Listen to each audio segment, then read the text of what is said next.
वहाँ की कारथेज शहर था, वहाँ की राजधानी है ट्यूनिशिया, अभी भी वो शहर है। तो वहाँ पर एक रानी हुआ करती थी, रानी डीडो। कौन थी? रानी डीडो। तो रानी डीडो क्या करती थी कि वो बहुत शक्तिशाली साम्राज्य की रानी थी, रानी डीडो। तो जो वहाँ के पड़ोसी राजा थे वो क्या करते थे, उनसे सब लोग जलते थे, और रानी बहुत सुंदर थी देखने में। तो इसलिए जो पड़ोसी राजा थे वो सब उन पर थोड़ा मोहित हो गए थे और हमेशा चाहते थे कि उनके साम्राज्य को हम लोग हड़प लें। बहुत ही वहाँ का साम्राज्य जो था बहुत समृद्धशाली था। तो क्या हुआ कि पड़ोसी के एक देश के एक राजा ने रानी डीडो के जो साम्राज्य था वहाँ पर क्या किया, आक्रमण कर दिया। क्या किया? आक्रमण कर दिया। क्यों किया आक्रमण?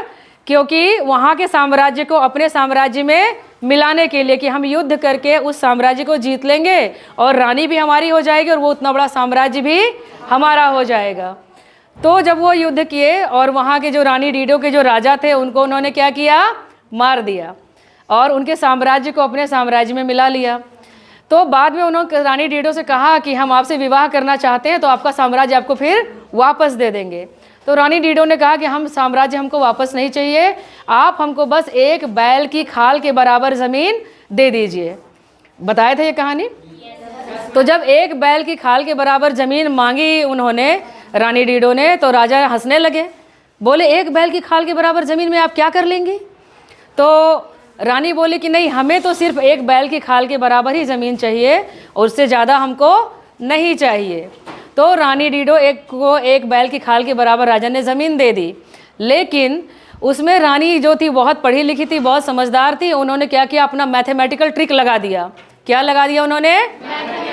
हाँ, यानी गणित का जो है उसमें एक ट्रिक लगा दिया। और ट्रिक उन्होंने लगा के क्या किया कि जो उनका जो बैल का खाल था उसको उन्होंने इस तरह से कटिंग किया कि वो क्या किया, एक बहुत बड़े एरिया को पूरा कवर कर लिया। इतना बड़ा एरिया को कवर कर लिया एक बैल की खाल के बराबर जो है टुकड़े से, कि एक पूरा शहर उन्होंने बसाया और उस शहर का नाम है कारथेज शहर।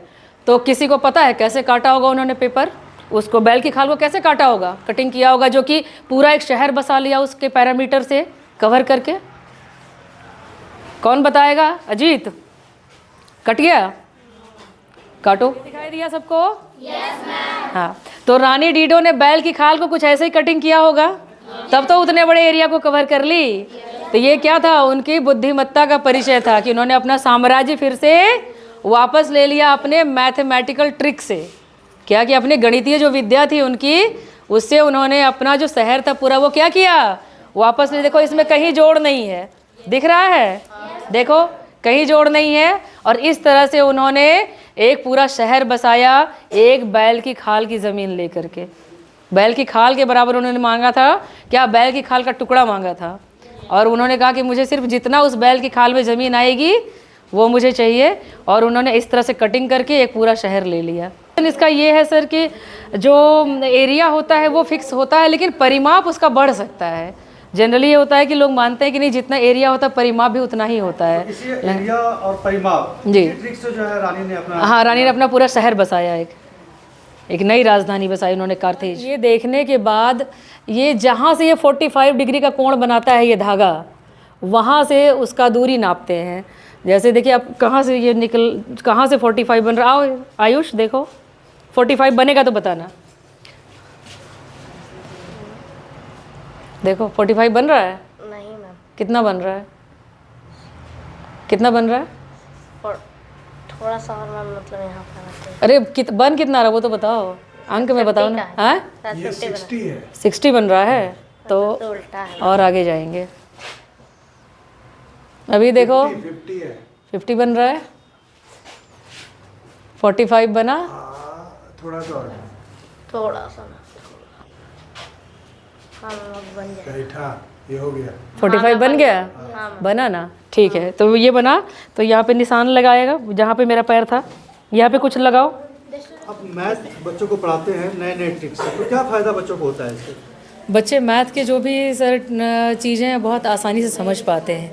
जैसे परिमाप या क्षेत्रफल का हो या फिर दूरी और ऊंचाई का हो, ये सब चीज़ें बच्चों को बहुत आसानी से समझ में आती हैं। कैलकुलेशन बहुत इजी से कर पाते हैं बच्चे। तो ये सब छोटी छोटी ट्रिक्स होती हैं जिनके माध्यम से लोग पढ़ाते हैं। अच्छा, अभी आपने दिखाया था हाइट मापने के लिए किसी भी चीज़ का आप हाइट माप सकते हैं, तो कैसे वो फंक्शन करता है, कैसे काम करता है? उसमें सर एक प्रोटेक्टर लगा हुआ है जिसको चांद बोलते हैं। हम सब ने बचपन में उससे पढ़ाई की हुई है और सबको पता है, और बहुत ही हर जगह मिल जाता है आसानी से, 5 रुपए का ऐसे मिलता है।